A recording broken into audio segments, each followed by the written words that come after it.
జై భీమ్, జై భీమ్, జై భీమ్. గొర్రెల్లాగా ఉండకండి. ఒక్కొక్కరము ఒక్కొక్క సింహం అవ్వాలి. మనం మటుకే కాదు, రాష్ట్రంలోని యువత అంతా, రాష్ట్రంలోని ప్రజలు అంతా ప్రత్యేక హోదా కోసం ఉద్యమించే ఒక్కొక్క సింహం అవ్వకపోతే మనకు ప్రత్యేక హోదా రాదు. ఇంకొక మహానుభావుడు అన్నాడు, పోరాడితే పోయేదేముంది బానిసత్వం తప్ప అని. కాబట్టి పోరాడాలి.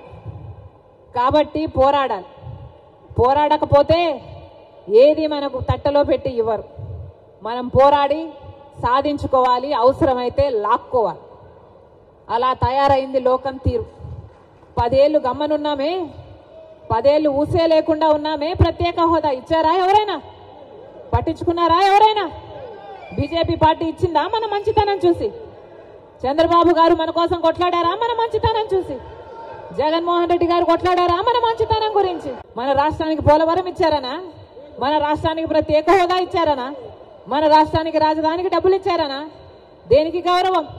ఎందుకు గౌరవించాలి ఇలాంటి మోడీ కేడీలని? కేడీ కాదా మోడీ? మోసం చేయలేదా ప్రజలని? మోసం చేస్తే ఏమవుతారు? మోసగాళ్ళు గారా?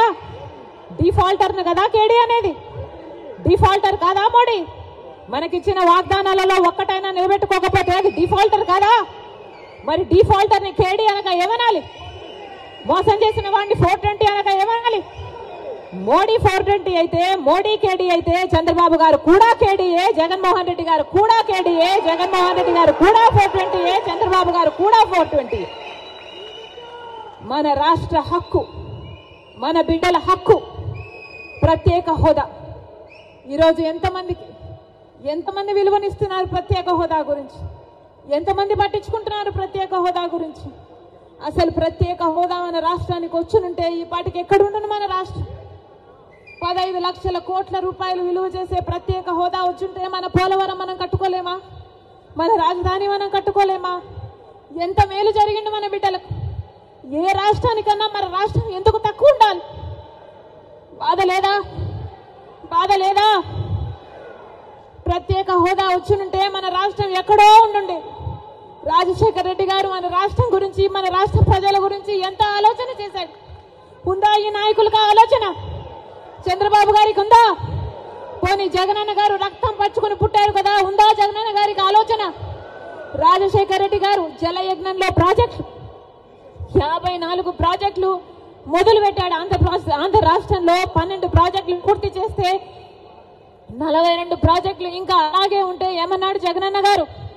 నేను 6 నెలల్లో పూర్తి చేస్తానన్న జగనన్న గారు రాజశేఖర్ ఇదేనా మాట నిలబెట్టుకోవడం అంటే? మడమ తప్పకపోవడం అంటే? ఇచ్చిన మాటను మడత పెట్టారు కదా. మీరా రాజశేఖర రెడ్డి గారి వారసు? ఆలోచన చేయాలి. రాష్ట్ర ప్రజలందరూ కూడా ఆలోచన చేయాలి. ఈరోజు వ్యక్తిగత కారణాల కోసం రాజశేఖర రెడ్డి బిడ్డ ఆంధ్ర రాష్ట్ర రాజకీయాలలో అడుగు పెట్టలేదు. వ్యక్తిగత రాజకీయాల కోసమే అయితే, వ్యక్తిగత కారణాల కోసమైతే రాజశేఖర రెడ్డి బిడ్డ 2019లోనే ఆంధ్ర రాష్ట్రంలో అడుగు పెట్టాల్సి ఉంది. కానీ ఈరోజు ఆంధ్ర రాష్ట్రంలో రాజశేఖర రెడ్డి బిడ్డ అడుగు పెట్టింది అంటే ఎందుకు పెట్టింది? ఎందుకంటే ప్రత్యేక హోదా కోసం కనీసం పోరాడే వాళ్ళు కూడా లేకపోయారే అని. మనం పోరాడకపోతే ఆంధ్ర రాష్ట్రంలో ప్రత్యేక హోదా ఎప్పటికీ రాదు. కాబట్టి ప్రత్యేక హోదా ఇస్తానన్న ఏకైక వ్యక్తి రాహుల్ గాంధీ గారు. మొట్టమొదటి సంతకం రాహుల్ గాంధీ గారు ప్రత్యేక హోదా మీద పెడతానన్నారు. కాబట్టి ఆ మాట పట్టుకొని రాజశేఖర రెడ్డి బిడ్డ ఈరోజు ఆంధ్ర రాష్ట్రంలో అడుగుపెట్టింది.